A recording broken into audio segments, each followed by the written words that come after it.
They spent 10 years funding my sister's dream. Coaches, tournaments, even PR training. Me, I trained in silence with $40 shoes from eBay. But on the day I stepped onto the world podium, the cameras caught their faces, and everything changed. This isn't just a story about winning. It's about being underestimated, forgotten, and still choosing to rise. Stay with me, because what happened next, no one saw coming. The gold medal weighed heavier than I expected. Not physically, though it was no feather, but emotionally, like the full gravity of every mile, every rejection, every silence had been melted down and forged into this disk of metal now resting on my chest. I stood still, not stiff, not proud, just still, like I was afraid any movement would break the fragile membrane between this moment and everything it had taken to get here. Above me, the American flag rose slowly into the arena lights, and the national anthem swelled across the stadium, carried by 1,000 unseen speakers. The crowd was roaring, but it all felt muted, like I was underwater. I could see their hands clapping, their mouths cheering, but I heard only the pounding in my ears and the echo of my own breath, sharp and shallow. Then the screen shifted. On the jumbotron above the track, the live feed split into two panels. Me on the left, eyes forward, posture steady. On the right, my parents. I saw them freeze. No clapping, no tears, not even an attempt to smile for the camera. My mother had her hands clasped tightly in her lap, her face blank as stone. My father looked like he'd just swallowed something bitter. His jaw clenched, his eyes refusing to meet the camera's lens or each other's. It was the first time I'd seen them in over a year, and the first time they saw me as something undeniable. A moment later, the stadium announcer's voice cut through the anthem, clear and formal, like a verdict being delivered. Ladies and gentlemen, your 5,000-meter world champion, Julia Hart, independent athlete, self-coached, no private funding, no institutional sponsorship, training unaffiliated, and now, record holder. The words dropped like weights. People cheered louder. Flags waved. A woman in the second row stood and screamed my name. But I couldn't take my eyes off the screen. Off them. That was the sentence I'd waited my entire life to hear. Not because I needed to prove something to them anymore, but because the world deserved to know the truth. They had invested everything in Sophie, my sister, their golden child. $60,000 over a decade. Tennis academies, personal coaches, nutritionists, travel teams, private tournaments, sports psychologists, even a publicist when she hit the regional circuit. Me. I got advice like, don't push yourself too hard. It's just running. And later, you can train on your own. That's the beauty of your sport, right? My first pair of real racing shoes cost $60. I bought them used, worn in, but not yet worn out. Paid for with coffee shop tips, folded into a paper envelope I kept hidden in my sock drawer for 3 months. The laces frayed, the grip wore down in 3 weeks. I still ran 150 miles in them. No one asked me if I needed better gear. No one offered to drive me to training or pick me up after dark. No one ever came to my meets. But that wasn't what stung the most. What hurt was how normal that became, how quietly they made me invisible, like I was someone else's kid. And now here they were, forced to watch their less promising daughter take a victory they never imagined she'd reach, let alone own completely. It wasn't revenge. I didn't want to humiliate them. I just wanted them to see, to look at me and finally silently acknowledge what they had missed. Not just what I became, but who I always was. From the corner of my eye, I noticed Sophie in the row behind them. She was standing, clapping. Her face was streaked with tears, and for a second our eyes met. She mouthed, "You did it." I nodded slow. I didn't blame her. She didn't ask to be favored. She didn't ask to be chosen. It wasn't her fault that she got everything I didn't. It only mattered now what she chose to see. And she was finally seeing me. The anthem ended. A flood of camera shutters clicked into a rhythm that felt like applause. Flashbulbs popped. I stepped down from the podium with deliberate control, as if each movement had been choreographed for this moment. I passed a corridor of reporters. I didn't stop. One shouted, "Julia." What would you say to young athletes watching you right now? I didn't even turn my head, but I whispered to myself just loud enough to hear, run when no one cheers, train when no one watches, win so loudly they can't forget you again. And I meant it. Because standing here, medal around my neck, applause behind me, parents silent on a screen, they couldn't undo what they'd ignored. But I could rewrite what came after. I didn't need their apology. I didn't need them to clap. They had written me off as the backup story. Today I rewrote the headline. Sophie started tennis lessons when she was 5. At the time I was 7 and thought it meant nothing more than fancy white skirts and rackets that were too big for her hands. But by the time she was 8, she had a private coach, a travel schedule, and an embroidered duffel bag with her name on it. Our parents enrolled her in the Hartwell Tennis Academy, $10,000 a year, and worth every penny, as Dad always said. At home, there were charts taped to the fridge, Sophie's nutrition goals, Sophie's weekly match schedules, Sophie's stretching routines. Meanwhile, my name, Julia, showed up once a month when I emptied the trash. I didn't resent her.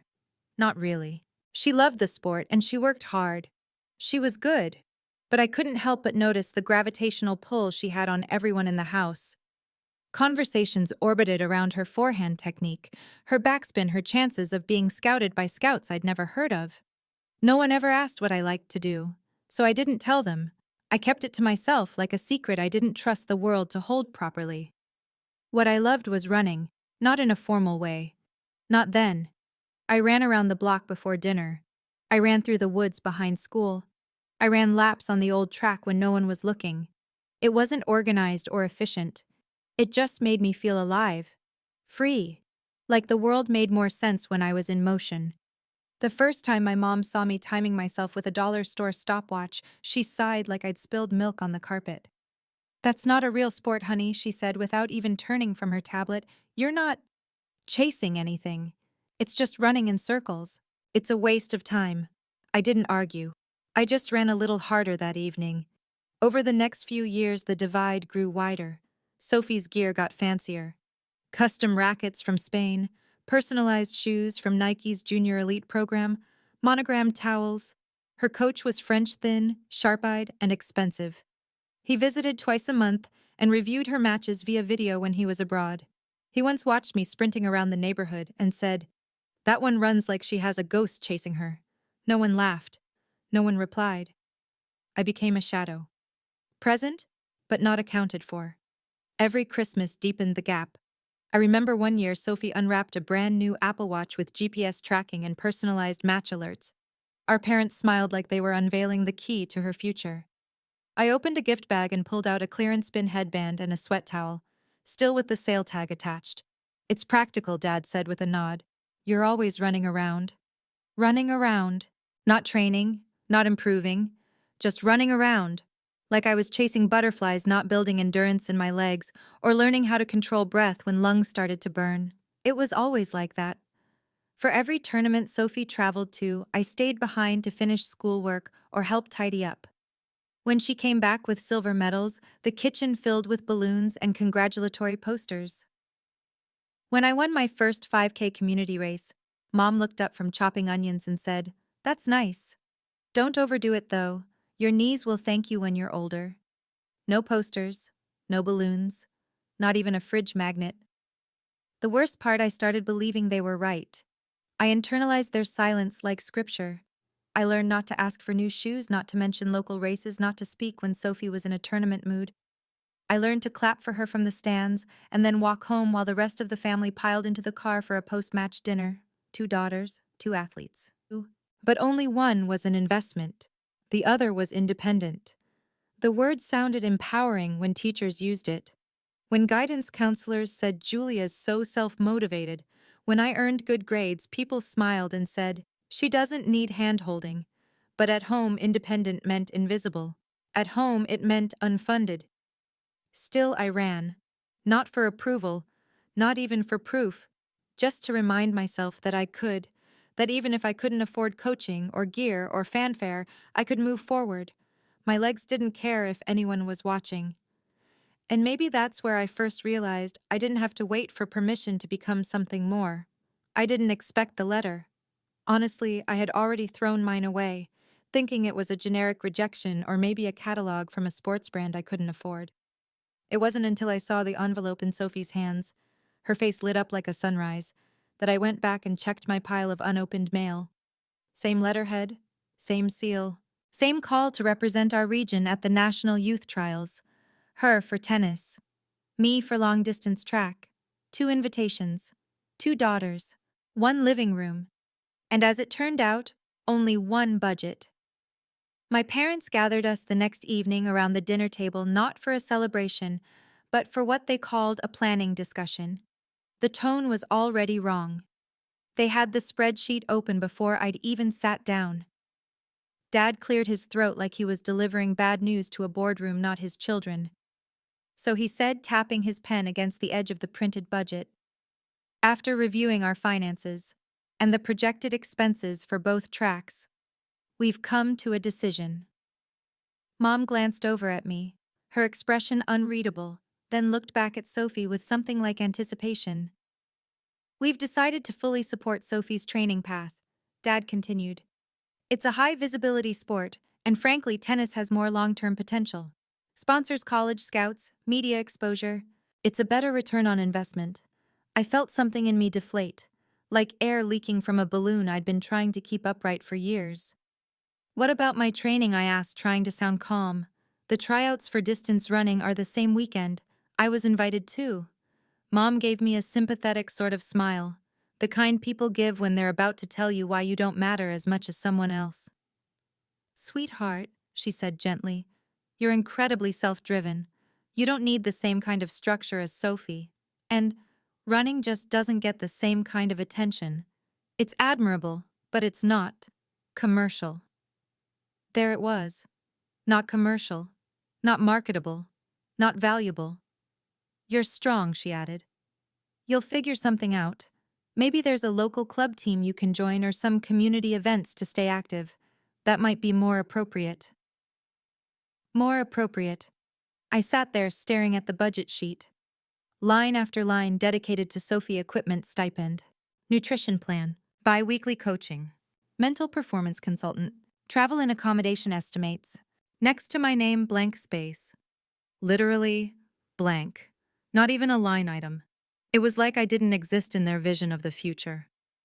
After a few seconds, I broke the silence. "Can I at least have Sophie's old Garmin?" I asked, nodding toward the fitness watch she'd outgrown last season. "It still works, right? Just has a scratch?" Mom blinked, then laughed softly, like I was being sweet or naive. "Oh, honey, it's completely scuffed. I was planning to toss it." "You don't want that. Besides, you're better off tracking manually. It builds discipline." I stared at her. "It builds resentment." I wanted to say, but I didn't. I just nodded, folded the empty part of the budget sheet over, and stood up from the table. "Thanks for the meeting," I said flatly. Then I went for a run. It wasn't a revenge run. It wasn't dramatic. I didn't sprint down the street with tears in my eyes and thunder in my chest. I just ran. The same way I always did. Quiet. Steady. 1 foot in front of the other. Because some of us don't get handed a spotlight. Some of us become it. My alarm went off at 4:45 a.m. Not the gentle kind of alarm either. The kind that buzzes like a hornet inside your skull and makes your bones flinch. I never hit snooze. I couldn't afford to. By 5:05, I was outside. Hoodie pulled over my ears, breath forming tiny clouds in the cold. I stretched against the light post by our street corner. My shoes were 2 seasons old. $40 secondhand, scuffed on the sides, the soles uneven. I bought them off eBay from a seller in Colorado who ran trail races and listed his gear as gently used. The only thing gentle about them was the lie. But they worked. Or rather, I made them work. 5 days a week I ran before the world woke up. 6th day, I cross-trained with YouTube videos and a dumbbell set I picked up from a yard sale. Sunday, I rested. Which meant I stretched in silence and did laundry at the cheapest coin machine in town. That was my training plan. Designed by trial error and a will that refused to give out. Meanwhile, Sophie's morning started with a ride. A sleek black SUV pulled up to our driveway at 7:30 sharp. Her coach greeted her like royalty. She had a meal prep box tucked into her gym bag pre-labeled with her macros. Sometimes she wore a jacket with her name printed in white block letters across the back courtesy of her sponsor. I once asked if I could borrow it on a cold day. She laughed. Not meanly. Just like the idea was ridiculous. It's a prototype, she said. And it's branded. They'd notice. I didn't ask again. After my run, I headed to the cafe. The shift started at 6:30. I washed dishes, wiped counters, restocked muffins, memorized regular orders, and smiled until my cheeks felt numb. I saved every tip. Protein powder was expensive, but I found a brand online that came in busted packaging, heavily discounted. They called it ugly stock. I called it fuel. Lunchtime meant a peanut butter sandwich, an old banana, and one YouTube video on pacing or posture, or how to fix heel striking in runners with no coach. I watched the same videos so many times I could recite them, not because they were perfect, but because they were all I had. Sometimes I trained at the old gym on 8th Street. It was a converted warehouse with bad lighting and worse ventilation. The floor mats curled at the corners. The treadmill wheezed louder than I did. But they didn't charge much, and the front desk guy let me use the foam rollers for free. One afternoon I was cooling down by the water fountain when I saw it. On the outside of the building, right there on the other side of the smudged window, was a giant poster. Sophie, mid-swing, glowing, confident, dressed in crisp white, the words above her future of women's tennis. It took me a minute to realize it wasn't just a poster. It was an ad for the very athletic apparel brand I once applied to for a product trial. They never responded. She never told me they picked her. I stood behind the glass for a long time. The contrast was almost poetic. Inside, sweat rust effort.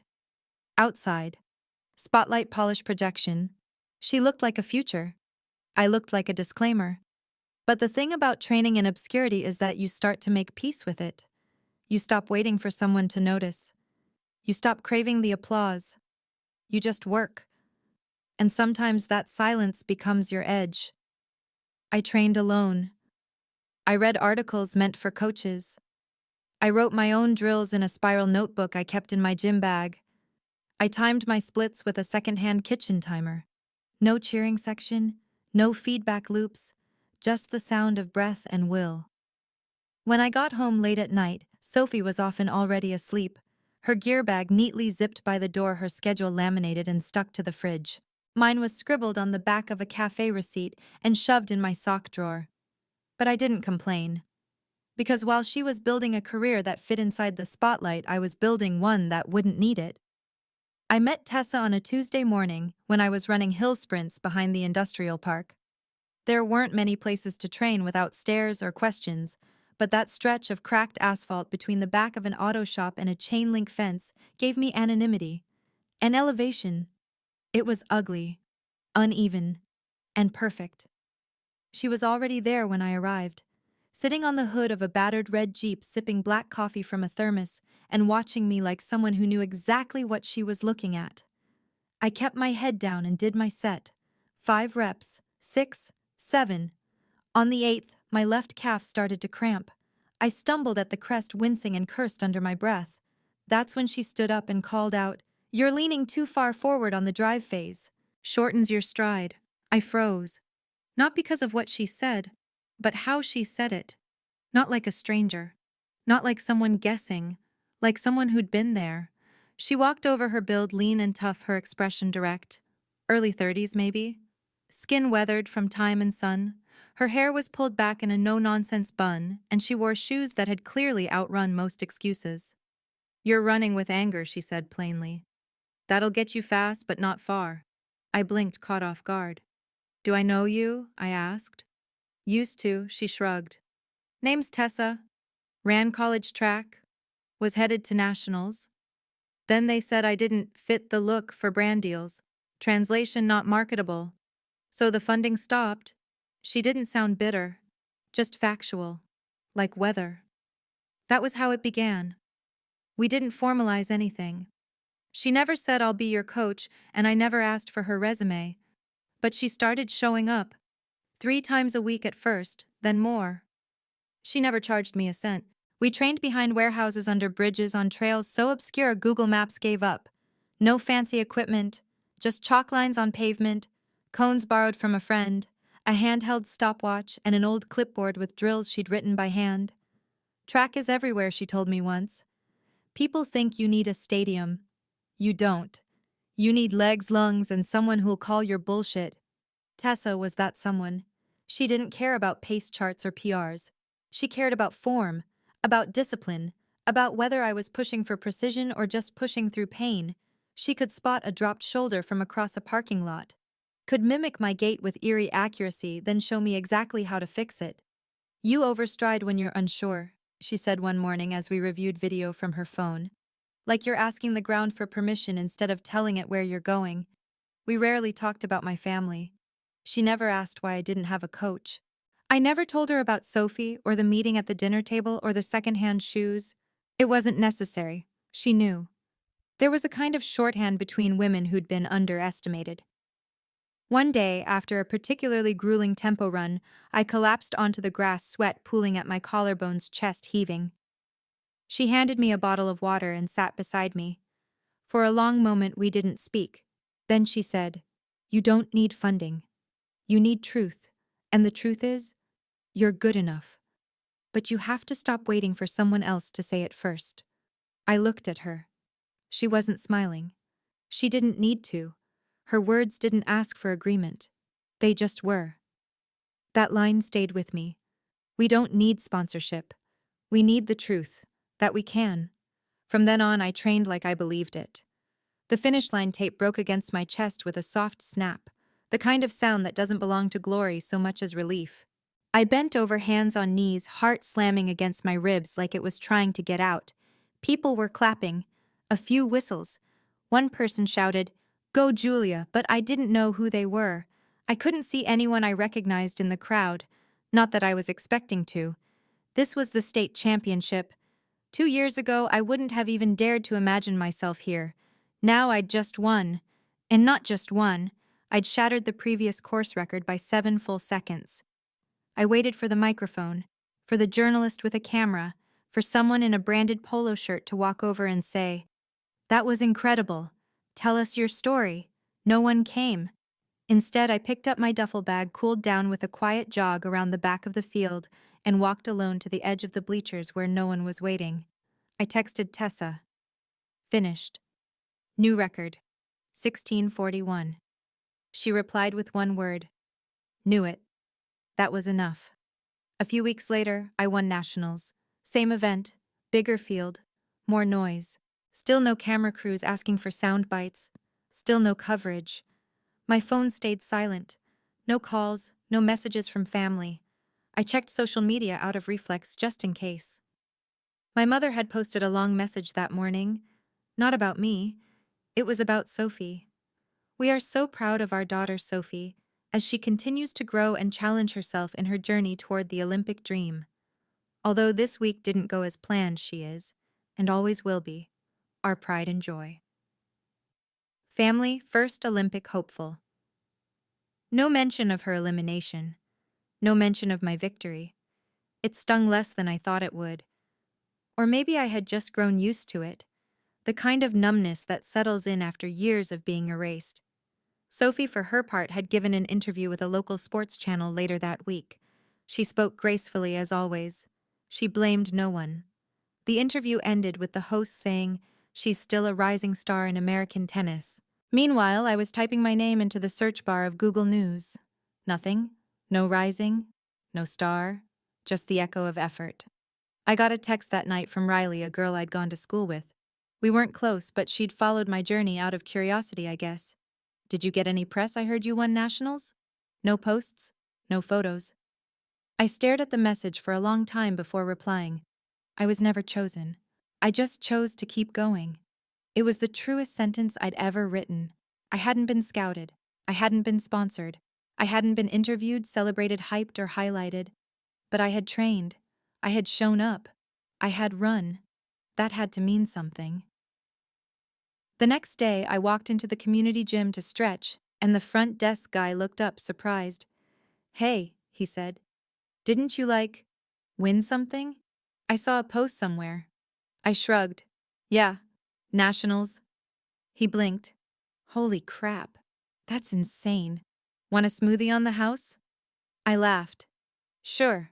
That smoothie was the closest thing I got to a trophy celebration, and honestly, it felt more honest than a speech. Later that week, I stopped outside the same coffee shop where I used to work early shifts. In the window, there was a bulletin board where locals posted flyers, dog walkers, guitar lessons, tutoring services. In the middle, someone had pinned a blurry photo of me crossing the finish line. No headline, no caption, just a girl mid-stride, arms raised alone. I stood there for a moment staring. It was the only public evidence of what I'd done. But maybe that was enough. Because winning isn't always about who sees it. Sometimes it's just about who survives it. Sophie didn't tell anyone about the injury at first. It started with a sprain, something minor from a rough return during a training match, but the pain didn't go away. Then came the swelling, the whispered concerns from her coach, the sleepless nights. By the time the MRI confirmed a partial tear, Sophie was already unraveling. The Olympic trials were off the table. Her sponsorship paused pending further performance updates. Her media appearances were quietly canceled. And Sophie, who had always carried herself like the world was watching, suddenly stopped showing up. I found out from someone else, a teammate of hers who ran into me at the grocery store. Is Sophie okay? She asked. She hasn't been to practice in weeks. That's when I knew something was wrong. I didn't text her. I just showed up at her apartment with a bag of groceries, a heating pad, and zero expectations. She opened the door in an old hoodie, her hair messy, face pale. Her wrist was wrapped clumsily in a brace. Her eyes looked older than I remembered. Hey, I said softly. She didn't say anything, just stepped aside and let me in. For a while, we sat in silence. I unpacked the groceries. Fruit soup, a box of granola bars I knew she liked, but never admitted to. Eventually, she said, I feel like I'm disappearing. It wasn't dramatic, just quiet, honest. You're not, I said. You're still here. She looked down at her wrist. Am I? That night, I didn't try to give her a speech or force positivity. I just showed her how to breathe again. Not metaphorically, literally. Inhale through your nose for 4, hold for 4, exhale through your mouth for 6. She followed my lead like a new student in a forgotten class. Over the next few weeks, I kept coming back. I brought resistance bands and foam rollers, showed her gentle stretches, corrected her posture when she started favoring the other side. We went for walks, short ones at first, then longer. Eventually, we found a rhythm, two sisters side by side, not competing, not comparing, just present. One morning, after a jog and a clumsy attempt at sun salutations in her living room, Sophie sat back and said, I used to think strength came from all the things I had. Coaches, gear schedules, sponsors. She paused, but it didn't. I had all of it. And still I never felt enough. She looked at me, eyes glassy but clear. You didn't get any of it. Not a cent. And somehow, you still went further than everyone. I didn't know what to say. So I smiled. Because in that moment, she wasn't apologizing. She was seeing. And maybe that was enough. The stadium buzzed with electricity. Nervous, expectant, global. It was the final day of the World Championships, and the women's 5,000-meter final was minutes from starting. Every lane on the track represented years of blood, sweat, and sacrifice. But only one lane, the outermost, was mine. No sponsors, no academy, no entourage in matching jackets. Just me. I stood behind the starting blocks, body still, heart loud. Across the lanes were women whose names filled magazine covers, whose social media teams prepped captions in advance. I had a chipped watch and a well-worn bib. Then came the voice of the announcer. Smooth practice, but with an edge of curiosity. In lane 8, representing the United States, Julia Hart. No academy affiliation, no private sponsorship, no media campaign, just raw speed and relentless discipline. There it was. My whole story summed up in one sentence. From the stands, I heard polite claps, then silence, then the gun. The first lap blurred. Fluid, efficient. By lap 2, my breath had settled into the rhythm I knew better than any lullaby. Lap 3 was heat and doubt. Lap 4 was clarity. Lap 5, hunger. And then came the final 400 meters. I surged. The stadium cracked open in sound, people standing shouting names, ringing cowbells. I didn't hear mine. I didn't need to. I saw the finish line and I let go of everything I had left. I crossed first. The clock stopped blinking and froze 15:02. New personal best. Top 3 all-time finish in championship history. The medal ceremony came quickly. My name, the anthem, the podium. But this time, I didn't focus on the song. I scanned the crowd. That's when I saw them. My parents. Seated near the front just left of center. Dad's face was unreadable. His jaw was tight, hands folded like he was bracing for something. Mom looked pale, her eyes fixed on the medal being placed over my head. Neither of them clapped. They didn't stand. They just sat. Cameras noticed. The big screen above the track split into two, on one side my face emotionless, composed. On the other, theirs. Silent still, like statues caught in a moment they never imagined having to witness. The world saw it all. And then, behind them, Sophie. She was on her feet, eyes glassy, clapping with a kind of force that didn't match her small frame. Her face was blotchy, her mouth trembling in a smile that had no room for envy, only pride. Our eyes met for just a second. She nodded once, and I felt it. Not approval, not forgiveness, recognition. She knew what it had taken, and she knew she had seen the truth play out in front of everyone. When I stepped down from the podium, a journalist pushed a microphone toward me. "Julia, what does this moment mean to you?" I looked at the mic, then at the camera. I thought about all the ways I could answer, all the speeches I could give, the vindication, the pain, the years of being overlooked, but I just said, "It means I didn't stop." And that was all. They found me backstage alone. The noise of the crowd was still echoing in the distance, the energy still vibrating through the stadium walls. But here in the small corner of the athlete zone, everything felt muted, like the world had taken a breath and was holding it. I was sitting on a folding chair, still in my track uniform, my legs sore, my medal tucked inside my gear bag where I didn't have to look at it anymore. The door opened. I didn't look up right away.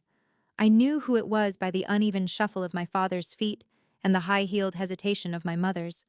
Sophie followed close behind them, quiet as ever. My parents were holding something, a box, small, velvet, deep navy, too elegant for the moment. "We thought you might want this," Dad said after a pause. "Just something to remember today." He placed the box on the table in front of me like he was laying down an offering. I stared at it. Didn't move. "It's engraved," Mom added softly. "We had it made a while ago. We hoped it would mean something." I opened it slowly. Inside sat a Tag Heuer watch.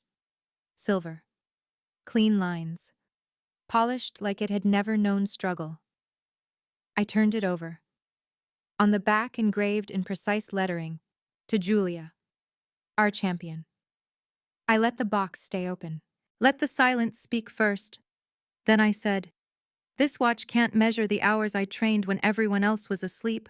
My voice wasn't sharp, just clear, like I'd waited years to say it without bitterness. "It doesn't track the laps I ran in the dark, the mornings I ran until my lungs burned, the nights I massaged my own calves because I couldn't afford help. It doesn't store the moments I cried into a pillow after finishing last in practice and still getting up the next day." Dad shifted his weight. "We didn't know." "No," I interrupted gently. "You didn't ask." Mom looked wounded. But I didn't stop. And I stopped telling you. Eventually I realized it didn't matter whether you believed in me or not. I was going to do it anyway. I picked up the watch, felt its weight, and placed it carefully back in the box. Then I slid it across the table toward them. "This is beautiful. Really. But I don't need it." Dad's jaw tightened. Mom's fingers trembled slightly. "I don't blame you," I continued. "You chose the path that felt most secure. The one with headlines and uniforms and official schedules. I get it. But I was never asking for luxury, just belief. I'm proud of you, Mom said finally, her voice barely above a whisper. I met her eyes. You could have told me that when I won regionals, or when I made nationals, or when I didn't quit after losing the first 10 races of my life. It doesn't mean nothing now, but it doesn't mean everything either. Then Sophie stepped forward. She looked at the box, then at me. If she won't take it, she said firmly, then I don't want anything else from you either. Our parents looked stunned. Sophie, Dad said, this isn't about. Yes, it is, she said, her voice louder than I'd ever heard. It's about both of us. About how you gave me everything even when I didn't earn it. And gave her nothing even when she did. She turned to me. I watched you win without ever being invited. I stood on stages built for me that should have been yours. And now that you're here, on the biggest stage of all, you still have to prove you belong. I didn't speak. I couldn't. I love you both, she said to our parents. But you need to know that this. She gestured to the watch. This isn't the apology you think it is. We stood in silence for a long time. Eventually, Dad reached for the box but didn't take it. He just stared. You're right, he admitted. All of you, we missed it. You didn't just miss it, I said. You refused to see it. There's a difference. I didn't say it to wound, just to name the thing that had always been there. Finally, Sophie looked at me. Come on, she said, holding out her hand. Let's go. The people who actually supported you are waiting. I took her hand, and we left them there, with their gift, their silence, and the weight of a truth that came far too late. 6 months after the medal ceremony, I opened the front door to my future. Not a stadium, not a stage, but a second-floor office space above a bakery with peeling white paint and one working ceiling fan. There was no crowd, no cameras, just a small plaque on the glass, run loud in silence, empowering unseen athletes. The name had come to me during a midnight run. It wasn't about noise. It was about presence, the kind that doesn't need approval to exist. I launched the foundation with my prize money, a small grant from a local sports nonprofit, and the savings I had once planned to use for graduate school. For once, I wasn't planning for a degree. I was building a space I needed years ago and never found. We started with the basics: stipends for gear, monthly sessions with independent coaches, a network of mental health counselors trained to work with young women in sport. No glam, no filters, just support, without strings or pressure. Our first intake had 6 girls, each with a story I recognized instantly. One had been running barefoot on gravel, hiding her passion from her father, who thought sports were a waste of time for girls. Another had walked 3 miles to the nearest park every day to train in jeans. They didn't need inspiration. They needed someone to look them in the eye and say, "You're not imagining it. It really is this unfair. But here's what we can do anyway." We didn't promise dreams. We offered tools. By month 4, we had over 50 athletes enrolled. Track, soccer, weightlifting, even roller derby. Word was spreading through Whispers group chats, coaches who'd quietly been rooting for the kid with no backing. At night, I read their intake forms like prayer requests, not because I was trying to save them, but because I understood them. Then came the ESPN interview. A producer had reached out after a short op-ed I'd written for an athlete mental health forum. They asked if I'd sit for a profile segment during Women in Sports Month. I almost said no, but Tessa, now my unofficial board advisor, told me something I couldn't forget. When they ignore you, you build in silence. But when they finally ask, speak so clearly that no one forgets again. So I sat for the interview. No makeup crew, no designer backdrop, just me in a folding chair beside the office window, wearing a hoodie with the foundation logo and holding a crumpled paper cup of tea. Toward the end, the reporter leaned in, almost like she was asking something just for herself. "Julia, for all the young girls watching this, what would you want them to hear from you directly?" I didn't hesitate. "You don't need to be chosen to begin," I said. "You just need to choose to believe in yourself." It wasn't rehearsed. It was real. That quote ended up going viral. Not millions of views, but enough.